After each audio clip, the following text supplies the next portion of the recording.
There was a moment when human curiosity reached its breaking point, when knowledge, the thing that once built civilizations, turned into something capable of ending them. That moment was the birth of the atomic bomb. It all started with curiosity. Scientists weren't trying to build a weapon, they were trying to understand.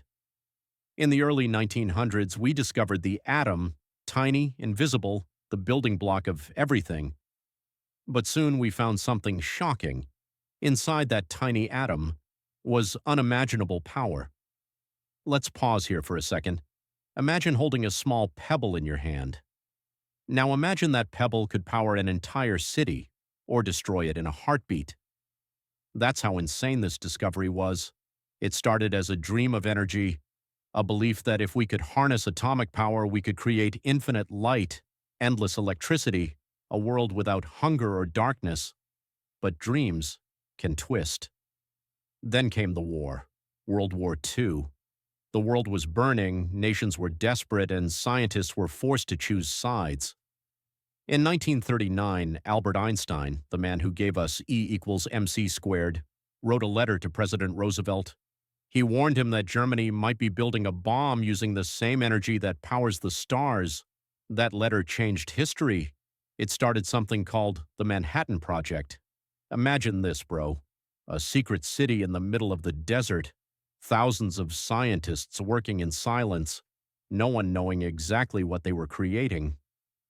There's a story about one of them, J. Robert Oppenheimer. They called him the father of the atomic bomb. He was brilliant, calm, but haunted. He once said, "I become death, the destroyer of worlds." That wasn't poetry. That was guilt. They tested the first bomb on July 16, 1945, in New Mexico's desert. The ground shook, the sky turned white, and one of the scientists whispered, "Now we are all sons of bitches." That was the moment. Science crossed a line it could never uncross. A few weeks later, Hiroshima and Nagasaki were gone. Two flashes of light, two cities turned to ash, and more than 200,000 lives gone. The world stood still. For the first time, humans realized we had built something we couldn't control. And Oppenheimer. He spent the rest of his life trying to warn the world. He wasn't proud. He was broken. There's this famous story. When a reporter asked him if he felt guilty, he said quietly, "Physicists have known sin." That line haunts science to this day. But here's the thing. The atomic bomb wasn't just about destruction. It was a mirror. It forced humanity to look at itself.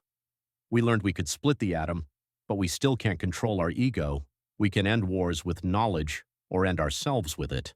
And that's what makes it the ultimate turning point. The moment science stopped asking, "Can we?" and started asking, "Should we?"